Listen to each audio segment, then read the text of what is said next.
Olá, querido. Bom dia.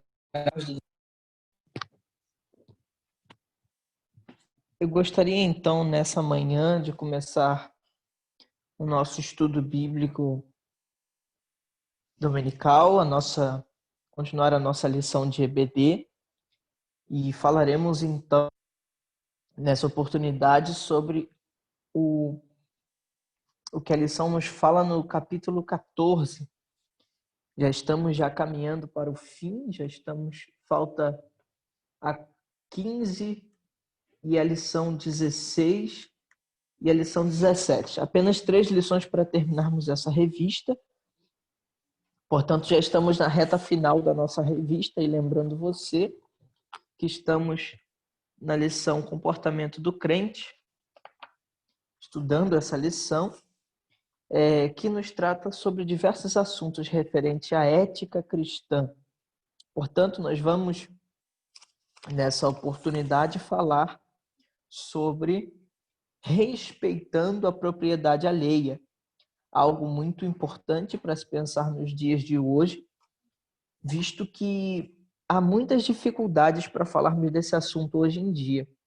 E alguns aspectos que a própria revista nos alerta é a série de questões que se pensa relacionado à propriedade alheia. Porque já antigamente, já no período do Senhor Jesus, antes do período do Senhor Jesus, quando a lei foi instituída em Moisés, já se tinham algumas questões quanto à propriedade, quanto à posse de bens de determinadas pessoas, como seria essa questão. Então, existem muitas questões por trás e já era difícil, imagine nos tempos de hoje, no século XXI, quanto que isso não é desafiador para pensarmos. Portanto, a revista vai nos falar inicialmente sobre o relativismo ético. O que seria isso? O relativismo é uma proposta, uma ideia, podemos dizer que uma ideia filosófica que tem como premissa a determinação, o entendimento de que não existem verdades absolutas ou não existem questões que são absolutas em determinadas questões, ou seja, não existem verdades universais, não existem questões que se trata de forma universal. E esse relativismo ele adentra em diversas questões e também na questão da ética.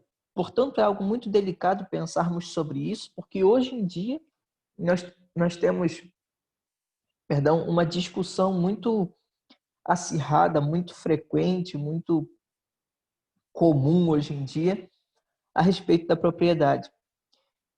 Nós temos movimentos como o chamado MST, Movimento dos Sem Terra. Nós podemos ver diversas questões, diversos movimentos sociais, diversos estudiosos, diversos movimentos e diversas articulações políticas referente a esses diversos temas, quanto à propriedade privada, quanto ao acúmulo de riquezas, quem pode ter mais, por que determinadas figuras podem ter mais do que outros. Isso também se trata quanto à questão de justiça social. Então, existem muitas questões que envolvem essa temática e nós vamos, então, pensar em alguns textos bíblicos referentes a esse assunto de propriedade privada, mas propriedade alheia, perdão. Então, nós vamos, em primeiro lugar, o que a revista vai nos falar é que a Bíblia também nos fala a respeito do não furtarás. E esse é o ponto principal da nossa revista, que vai nos tratar em Êxodo 15. Êxodo 20, verso de número 15. Que simplesmente nos diz, não furtarás. Um pequeno assunto, uma pequena lei, uma pequena cláusula, mas que tem diversos desdobramentos. Então, nós precisamos pensar nesse tema de não furtarás. A palavra, então, deixa claro que deve ser ou que é um dever cristão não furtar. Mas nós podemos perceber que hoje em dia a questão do furto virou uma questão de debates, de dúvidas realmente se realmente é isso mesmo que a palavra quis dizer, justamente pelo que falamos inicialmente, sobre o relativismo ético. Então é algo para se pensar. Então a revista entra no primeiro ponto, nos falando sobre o entendimento desse mandamento. O que quer dizer isso? Então a palavra vai nos trazer, na verdade a revista vai nos trazer um conceito de Heifler, a ética dos 10 mandamentos. Vai nos dizer assim: não furtar significa não possuir coisa alguma que não tenha sido obtida por meios lícitos e honestos. A subtração oculta do alheio contra a vontade do seu legítimo dono. Portanto, nós podemos ver que aqui há uma ideia, uma definição do que seria o furto. É a posse de alguma coisa que foi obtida não por meios lícitos. Foi uma subtração oculta, ou seja, algo que foi feito sem o consentimento do outro. Portanto, se torna algo ilícito. E nós vamos falar sobre algumas questões do Novo Testamento que nos falam a respeito disso, e tratar de algumas questões referentes a isso. Mas, portanto, eu quero que você pense sobre a questão de uma diferença bem marcante entre furto e roubo. A revista vai nos trazer essa definição, nos explicando que o furto tem a ideia de algo ser pego, algo ser roubado, de algo ser subtraído de forma escondida, sem o consentimento do outro. Portanto, essa seria uma definição de furto.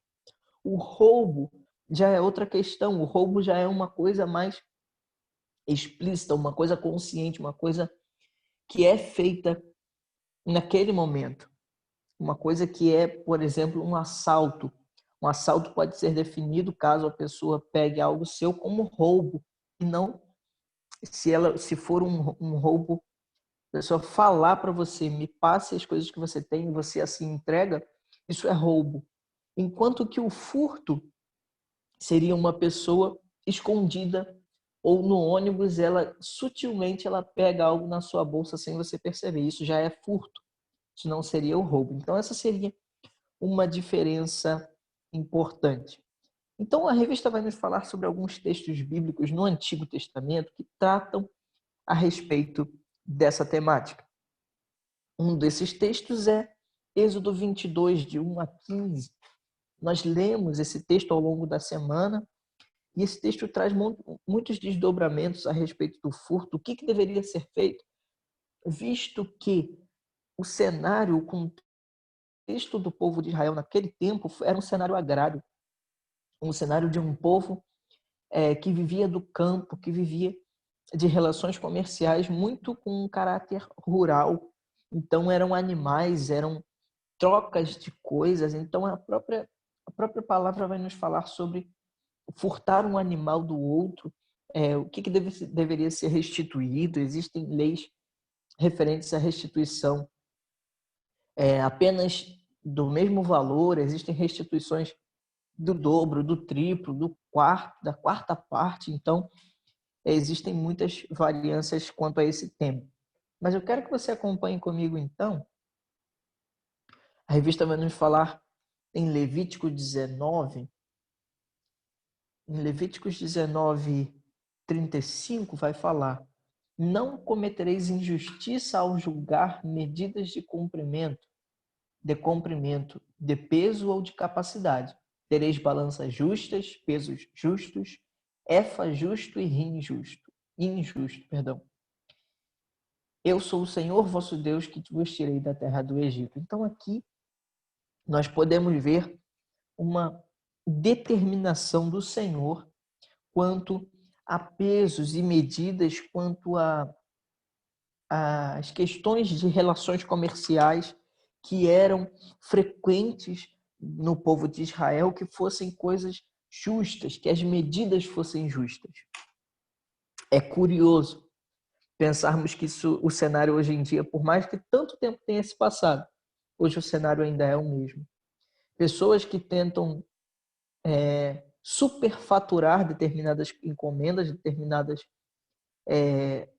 coisas, podemos ver questões de pesos e medidas desequilibradas. Você pode ver diversas vezes é o que se fala comumente, né? Gasolina batizada. Existem também questões dentro de postos de gasolina. De vez em quando existem matérias que saem que a regulação a questão do quanto aparecia na tela e o quanto ia realmente para o seu combustível, o combustível ia para o seu tanque, como isso estava às vezes irregular. Então perceba que isso não é algo passado, isso é algo que está muito presente no nosso dia hoje ainda. Então é algo que você tem que pensar quanto esse tema é importante para todos nós. Então a revista continuará nos falando em Deuteronômio 25, de 13 a 16, assim: pesos e medidas justos.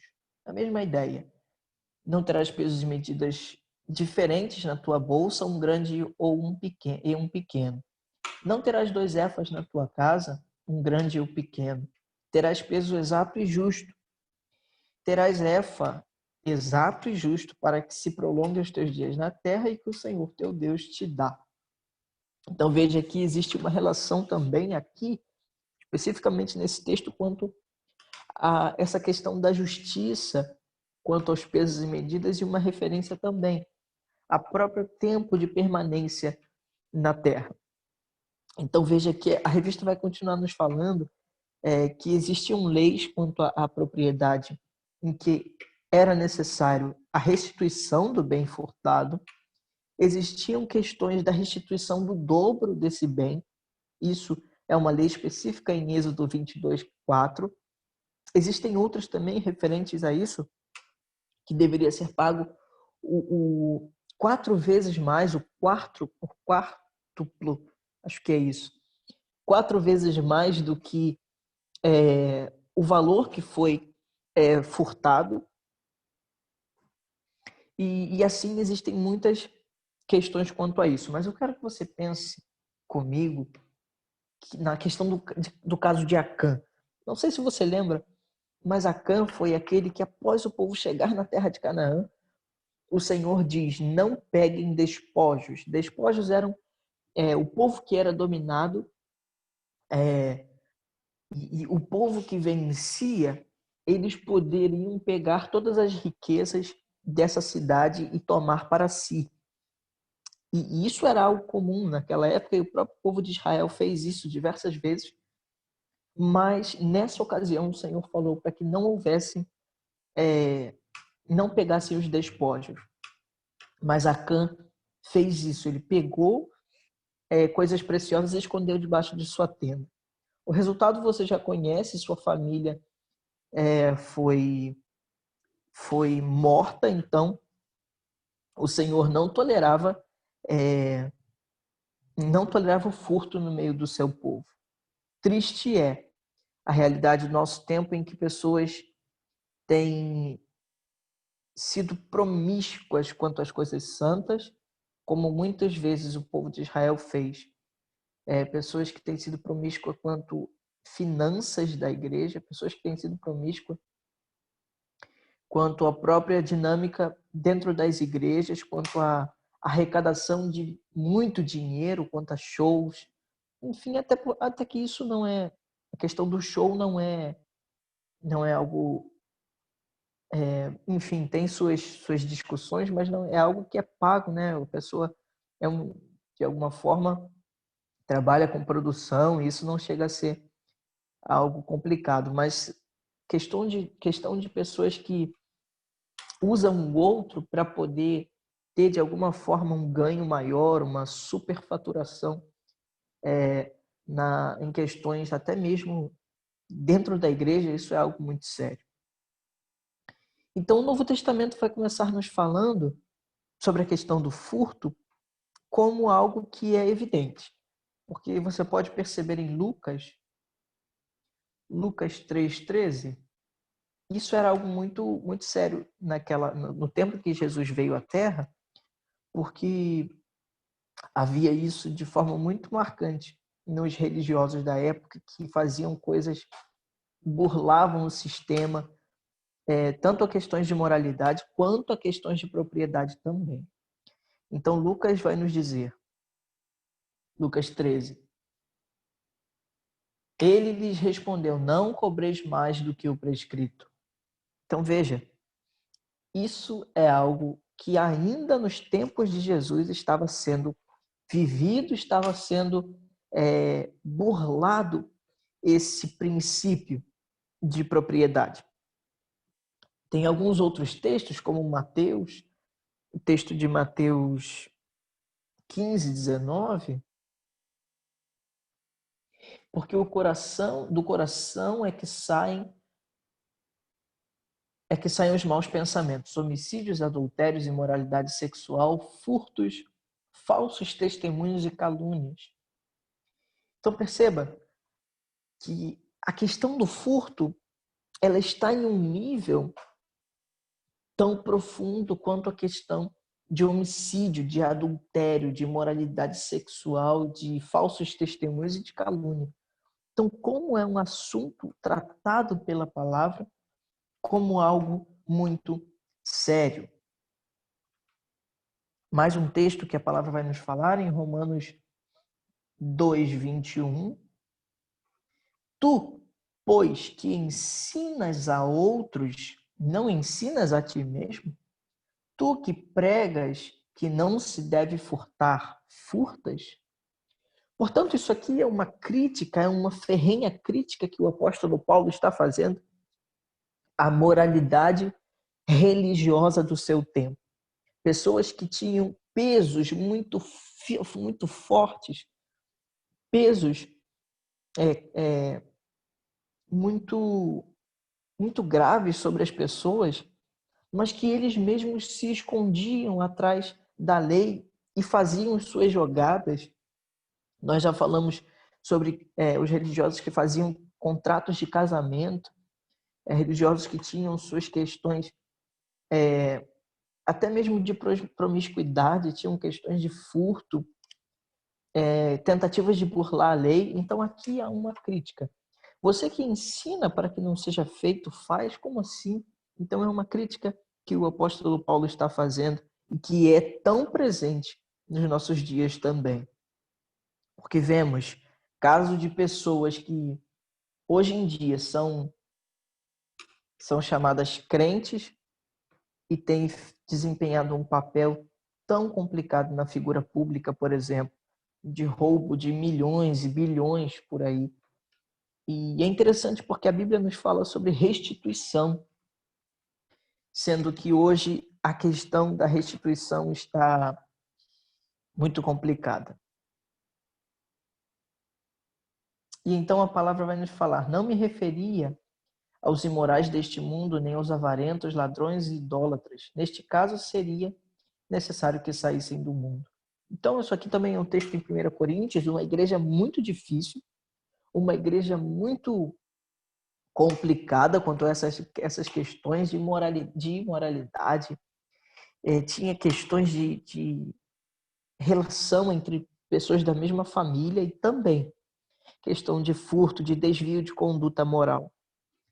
Então, a palavra tem diversos textos que vão nos falar a respeito dessa propriedade, dessa questão do roubo, do furto das propriedades, mas eu quero então caminhar com você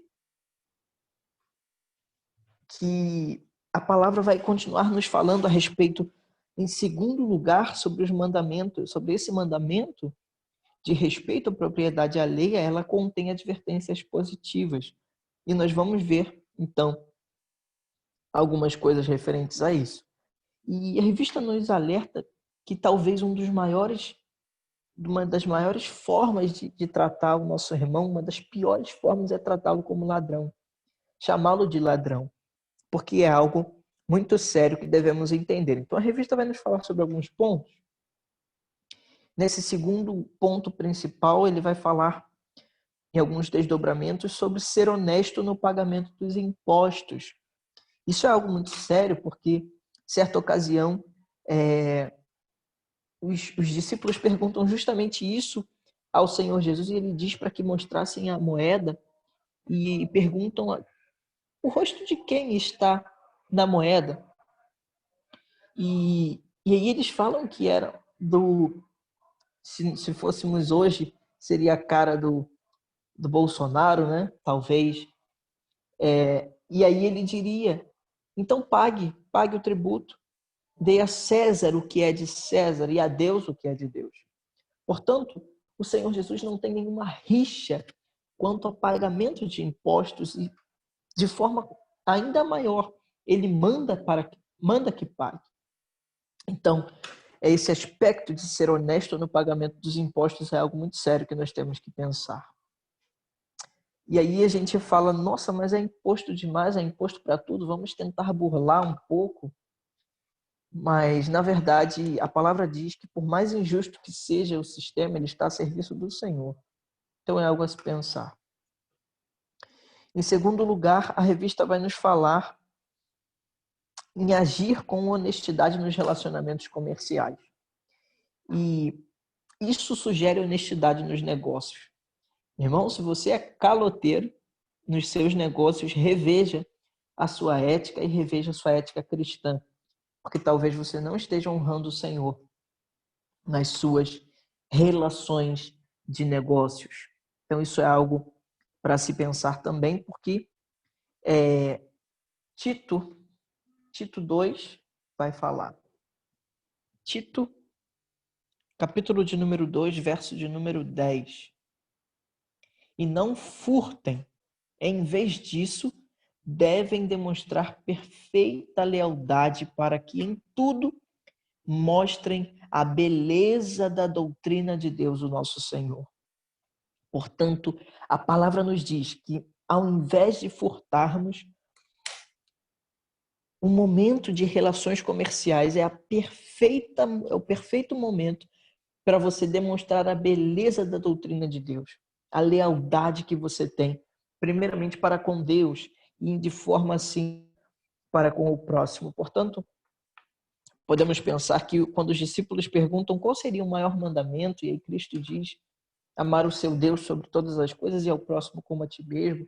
Então, se as suas relações comerciais, se as suas relações horizontais, elas não estão saudáveis e não estão moralmente corretas, talvez seja porque você não honre tão bem assim a relação vertical, a sua relação com o Senhor e com o seu Deus.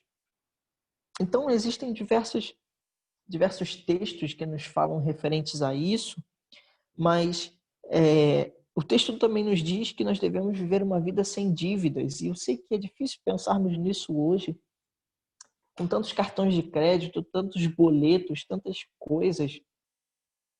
E muitas pessoas às vezes ficam enroladas em cartão de crédito, enfim, mas a palavra nos aconselha a termos uma vida sem dívidas.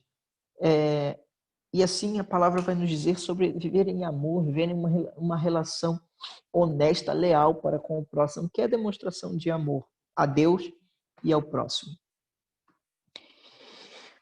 E assim a palavra vai nos falar sobre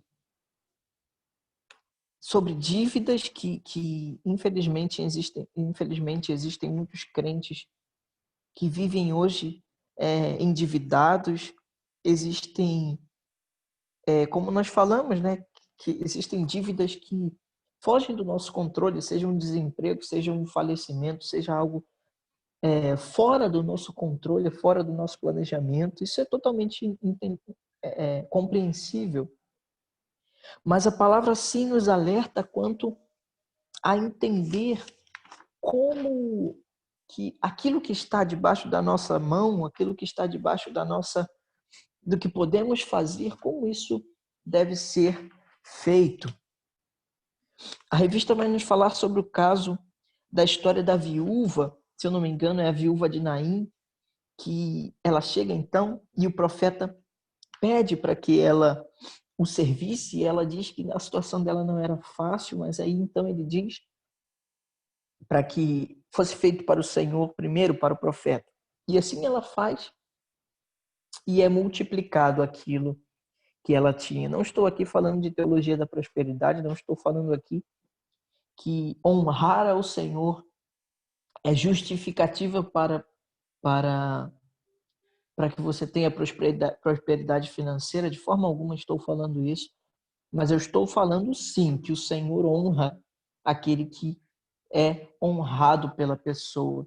Talvez não necessariamente por honra financeira, por questões financeiras, mas pelo simples entendimento que você está fazendo a vontade do Senhor, pelo simples entendimento de que a vontade do Senhor está sendo cumprida através da sua vida.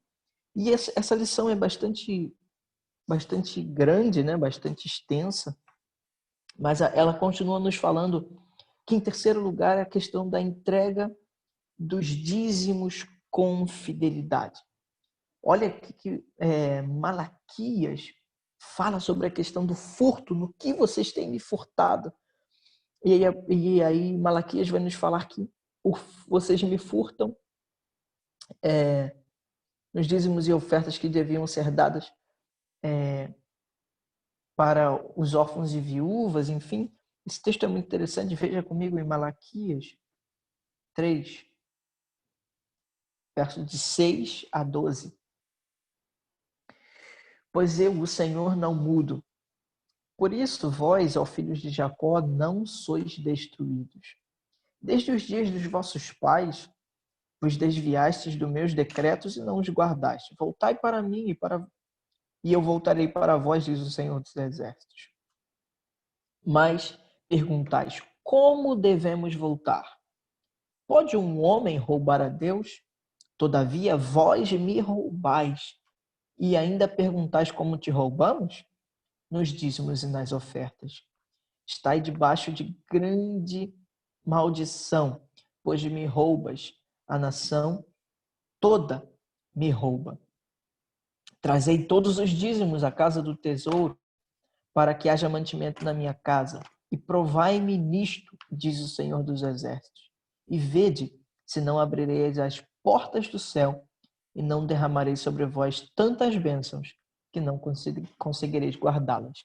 Então aqui é uma referência que a não entrega do dízimo é uma forma de furto ao Senhor.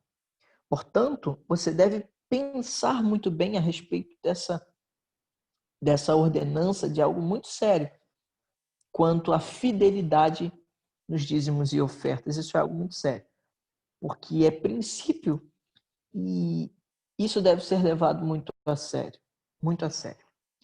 A revista continua nos falando sobre ser correto para com as pessoas que trabalham para nós. Isso também é algo muito sério. Quanto àqueles que exercem um cargo, exercem uma função de liderança, de chefia, de certa influência sobre outro, como que isso é importante você exercer não uma exploração, porque existem realidades de igrejas, de irmãos nossos que são empresários sim, que têm uma situação financeira bem agradável, bem confortável, e a palavra então nos fala sobre essa questão de sermos honestos também como patrões também. Então isso é sério. Veja o que Efésios 6:9 diz: e vós, senhores, fazei o mesmo para com eles, deixando de ameaçá-los e sabendo que o Senhor, que é Senhor tanto deles como o vosso, está nos céus e não faz diferença entre pessoas. Isso aqui é uma ideia quanto àquele que servia e aquele que era Senhor. Como a palavra diz que o Senhor, que está acima de todos vocês, não faz distinção quanto a cargo hierárquico, quanto a cargo empresarial, quanto a situação financeira. Mas adverte aquele que exerce situação de liderança, de influência e até mesmo numa situação de trabalhista. Ele deve exercer isso de forma correta, leal e justa diante do Senhor.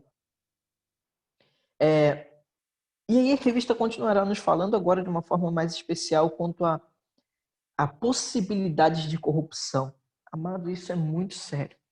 Porque nós vivemos em um tempo em que é fácil se corromper, é fácil ter propostas de corrupção que às vezes parece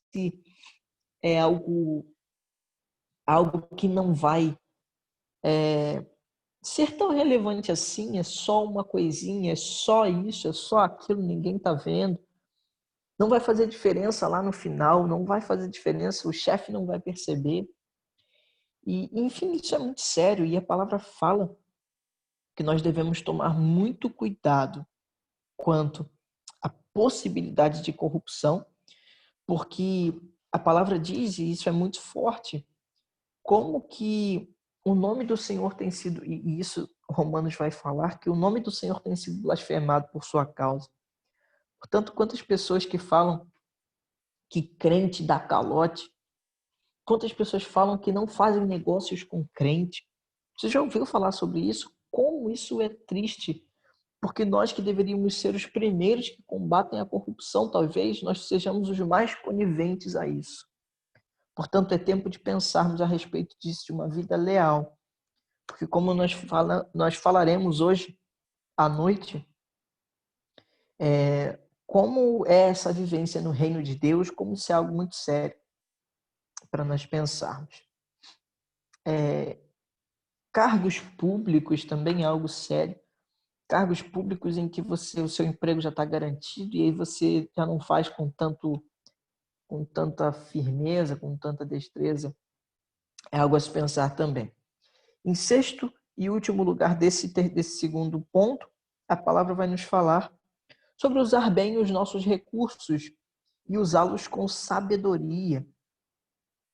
E esse tópico vai falar, estando ou não envolvidos em política partidária, os crentes têm o dever de exercer seu direito de cidadania a serviço de uma sociedade mais justa e de uma luta cristã, de uma ética contra a miséria. Isso é algo muito sério, porque alguns têm medo de se posicionar, talvez às vezes até politicamente, por essa questão de parecer partidarista, mas a palavra nos diz que, independente disso, nós temos que ser aqueles que defendem a liberdade, que defendem a possibilidade do outro de expressar a sua cidadania. E algo que às vezes a gente confunde, que a gente às vezes tem dificuldade de defender a pauta de liberdade de expressão para um grupo que talvez não seja aquele que nós defendemos ideologicamente, filosoficamente, religiosamente. Mas isso é princípio bíblico de que antes nós temos que entender que nós temos que exercer essa posição de cidadania para o bem do próximo. Isso é sério, porque nós às vezes colocamos a nossa visão dentro de uma caixinha e que só podemos defender a pauta religiosa. Mas nós temos que entender também que se está sendo ferido o direito do outro de se expressar, não porque hoje é difícil falar de expressão, de livre expressão, porque às vezes a expressão do outro por si só já ofende, já é só para ofender. Mas quando a expressão é livremente para expressar o seu direito, isso deve ser uma coisa que nós, como cristãos, devemos defender, o direito de expressão do próximo. Independente se ele é macumbeiro, se ele é umbandista, se ele é candomblessista, se ele é espírita, se ele é budista, se ele é kardecista, enfim. Se ele é católico, se ele é testemunha de Jeová, nós temos sim que defender a liberdade de expressão do próximo. E para que assim possamos entender o que é viver realmente numa sociedade mais igualitária e influenciando essa sociedade através do reino de Deus. Então, Gálatas 6, verso 9 e 10. Gálatas 6, 9 e 10. E não nos cansemos de fazer o bem, pois se nós desistirmos, colheremos no nosso certo. Assim, enquanto tivermos oportunidades, façamos o bem a todos, mas principalmente aos da família da fé. Portanto, temos que pensar nisso que eu falei anteriormente. Portanto, a revista vai nos falar que sobre o bom samaritano, a parábola do bom samaritano, isso é muito marcante para nós, porque às vezes nós esquecemos o poder dessa parábola. O samaritano não era alguém agradável, não era alguém amado pelos judeus. O samaritano, a parábola do bom samaritano nos mostra isso, que às vezes o que está no nosso caminho não necessariamente será um crente. Não necessariamente será um irmãozinho da igreja cheirosinho para a gente. Mas talvez seja o travesti, a prostituta, o homossexual, o candomblessista, talvez seja o espírita, talvez seja o político corrupto, talvez seja lá quem for, ou o bandido. Talvez esses são aqueles que dependem e que em alguma oportunidade precisarão do nosso cuidado e da nossa atitude em defender a liberdade de expressão e abraçar, acolher este. Talvez as pessoas queiram mais a nossa atitude de misericórdia antes do nosso julgamento ou do ensinamento do que é certo. O apóstolo Pedro, antes do Senhor ordenar que ele voltasse a direcionar os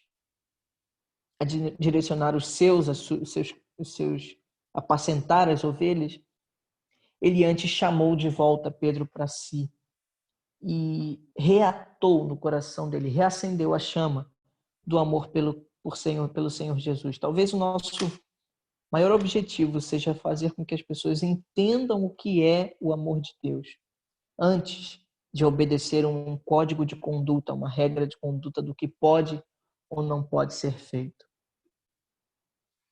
Então, por último, a revista vai nos falar sobre, em terceiro lugar, sobre ajudas importantes para o cumprimento desse mandamento, sobre a questão da propriedade alheia. E aí nós temos que pensar que o furto em si não é uma questão de algo que pode ser negociável com o comportamento cristão. Mas, de forma muito explícita, nós devemos entender que antes do furto, do ato em si, e nós falamos sobre isso em um texto, se eu não me engano, foi em 1 Pedro, sobre como que a cobiça, o pensamento gera cobiça, a cobiça gera o pecado, e assim a consumação do pecado gera morte. Então é um processo. E essa questão do cumprimento do mandamento nos fala mais ou menos disso, de que nós devemos pensar que antes do furto em si, existe a corrupção, existe a sonegação, existe aquelas coisinhas que parecem não ser nocivas, mas que são muito importantes para que a consumação do ato do furto não seja realizada. Então, a revista continuará nos falando sobre a questão da soberania de Deus como um ponto básico, sobre a necessidade de cuidar para que a nossa revolta, até diante do cenário que vivemos, para que a nossa revolta não seja algo que tome o nosso coração, que não entendamos a soberania de Deus, a questão do direito à propriedade privada, a concentração de riqueza, que é algo muito triste hoje, a crise, como isso às vezes nos afeta, mas nós devemos pensar que o Senhor não perdeu o controle. É interessante entender que o Senhor está assentado no trono e Ele reina com retidão e justiça sobre a terra. Então existem diversos textos que vão nos falar sobre isso, sobre a Bíblia nos falar também da importância do cuidado da viúva, do órfão, da viúva, o cuidado daqueles que são mais necessitados, mas não só entender a soberania de Deus diante das circunstâncias, mas também confiar na providência divina. Um Deus que é provedor.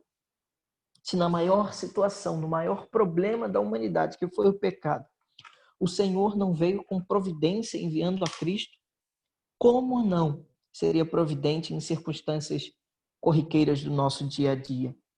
Entender a paternidade de Deus, como Pai, Ele cuida dos seus filhos. Como Pai, Ele é aquele que é providente. Em terceiro ponto, vai falar sobre o trabalho honesto como uma maneira bíblica de substituir a atividade pecaminosa do furto. Portanto, o maior manifesto contra a corrupção e contra o furto, se é que você vive em uma empresa que tem muitas questões de furto, se você está vivendo em um cenário assim, e nós como brasileiros é inevitável, infelizmente, e por hora, em nome de Jesus, mas a nossa maior manifestação é justamente o trabalho honesto, é a lealdade, a honestidade, o caráter, de mostrar que somos diferentes diante dessa corrupção. Mas em quarto e último lugar, a revista também vai nos falar sobre a assistência aos necessitados. A assistência que a igreja precisa fazer de forma coletiva e individual através da assistência social. Nós temos que tomar cuidado para que não sejamos assistencialistas. O que seria isso? Apenas uma ONG, uma instituição filantrópica, uma instituição que ajuda apenas. Mas nós somos aqueles que ajudam com o objetivo de apresentar a Cristo ao nosso próximo.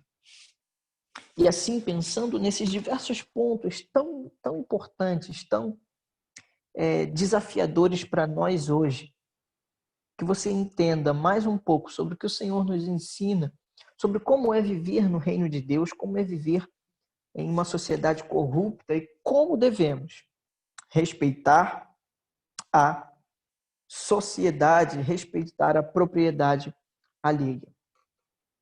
E acho que isso é um desafio para todos nós, porque é destruir a ideia do nosso cotidiano de que tirar a vantagem é algo bom, sabe? Aquela questão de sempre sair por cima. O brasileiro tem essa questão da malandragem, o carioca tem essa questão da malandragem, mas de fazer o jeitinho brasileiro. Mas o Senhor nos ensina a viver uma vida de retidão, uma vida que demonstra que somos representantes de outro reino, de outra dinâmica social, política, ideológica e até mesmo ética. Então, nós podemos então pensar que o texto nos ensina a encerrar com o pensamento em Mateus 4 sobre a tentação de Jesus, sobre como, ao final, a proposta de Satanás era oferecer ao Senhor os reinos deste mundo, oferecer a Ele todo o domínio, todas as posses, tudo, caso Ele o adorasse. Então, portanto, precisamos pensar o que a palavra nos diz agora, que o Senhor nos livre de possuir qualquer coisa que seja adquirida mediante prática de pecado. Mais uma vez, que o Senhor nos livre de possuir qualquer coisa que seja adquirida diante prática de pecado. Que você, então, seja abençoado com essa lição, que eu entendo que são assuntos muito importantes, assuntos muito até delicados de conversarmos, coisa não tão comum de pensarmos em revista de EBD, mas é uma revista muito boa, que nos traz ensinamentos profundos e reflexões do nosso dia a dia. Deus abençoe a sua vida, que você tenha aprendido mais a respeito do Senhor e que em breve estejamos juntos para a glória de Deus. Que Deus te abençoe. Um grande abraço. Tchau.